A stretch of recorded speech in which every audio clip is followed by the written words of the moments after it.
O3D200 software. In the case of the latest version of the software, it is going to be version 1.1.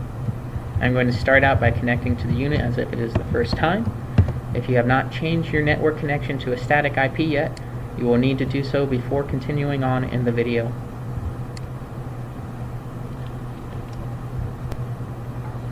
Okay, so here we are at the beginning of the software. I went up to connections, clicked on IP address. I'm going to go down to connect is one way. You can also, if it's the first time, I recommend trying find sensors. When you click on the find sensor button, it's going to pop us in here. We're going to put in the first two of the IP address, so 192.168, and the last two are going to be 00. Your subnet will always be this. And we're going to click add. That's going to include it on the list. Once it's there, we're going to click find sensors.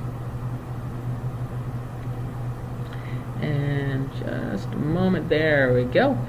And that pops up, and it's found the O3D that I'm connected up to.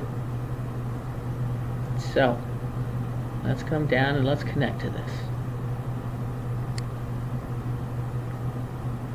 Alright, so this is the monitor screen. It's going to be the first screen, and it shows you here.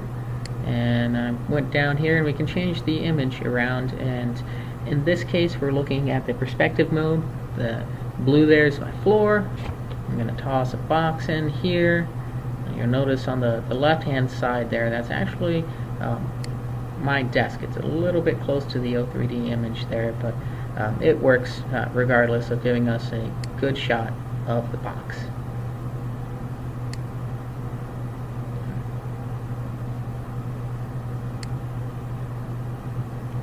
Okay, so let's jump into applications, and what you'll see here is a long list of some of the applications I've been playing around with. You'll notice that application 3 is highlighted in green. That's because it's the active application.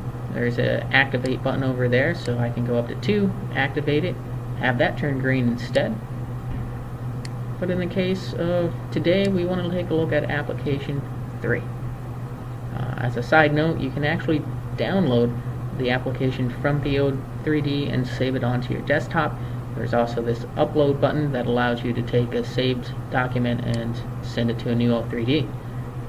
For now, real quick there, click on edit, and here we are in the software. So you'll notice the very first screen that we're going to be looking at is going to be program.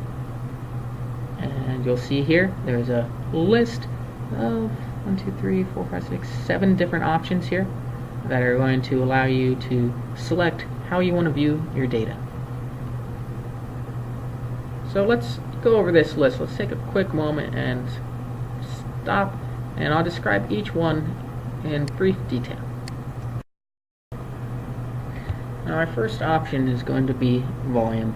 Volume's only going to be shown in liters, and the main difference between distance and volume is going to be that the background is going to need to be taught. So your background needs to be taught as your 0 point, so you know what your reference is for the volume that you'll be looking at.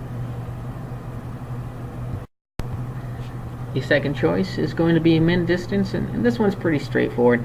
It's going to give you the pixel that is closest from the object to the face of the sensor. A max distance is the exact opposite. It's going to take a look at all the distance pixels in the image, and it's going to give you the distance that is furthest away from the face of the sensor.